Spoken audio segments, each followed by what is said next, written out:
This is a good question or statement. Before I started my business, I was a full-time live streamer. So what's holding me back from showing up on LinkedIn is not knowing what to go live for/about.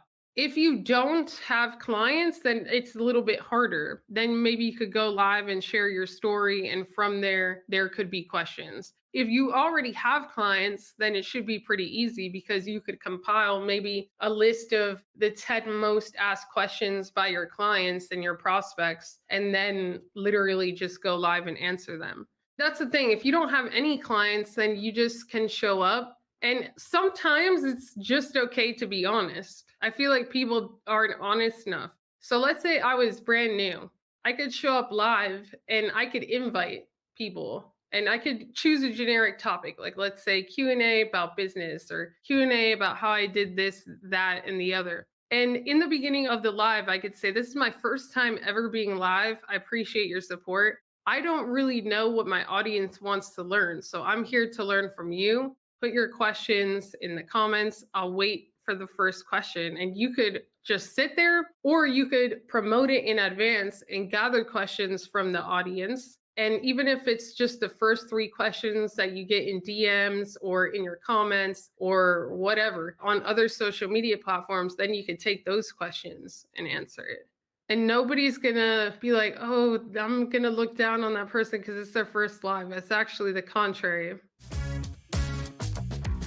I don't know what to talk about as a young individual and what type of discussion to have. What I would do, I know you have your boutique, and I would maybe share the journey. How do you pick the clothes? What type of clothes and boutique vibe are you going for? Maybe ask the audience what they would like for you to order. You could show some of your best-selling pieces. I mean, you can make it pretty fun because you could actually bring physical clothing onto the live and share, how do you even find these clothes? What are the troubles maybe with shipping? When are you having your grand opening? Do you have a physical location? Do you not? Just start answering all those questions on a live.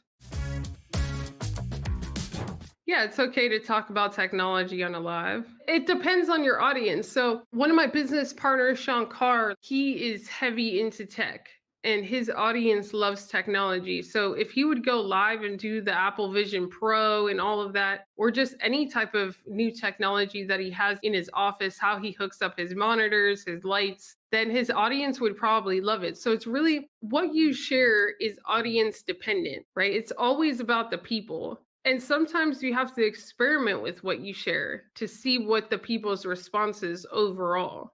Do different styles, different topics. And that's the other thing. When you get out there, you're not going to be for everybody. And that's actually a good thing because the people that align with your personality, your vibe, your energy, your morals, your values are going to be attracted to you. And people that don't can go elsewhere. And that's actually good because it's better for them to decide then versus not really knowing who you are and then booking a consultation with you. Now their time is wasted, your time is wasted, and you still don't jive. Or maybe even worse, them becoming a client. And now you both have to work together for a certain period of time and you don't jive. The greatest power of personal branding for me is that you do attract people that you can actually thoroughly enjoy working with, that your personalities vibe, and that the energy aligns.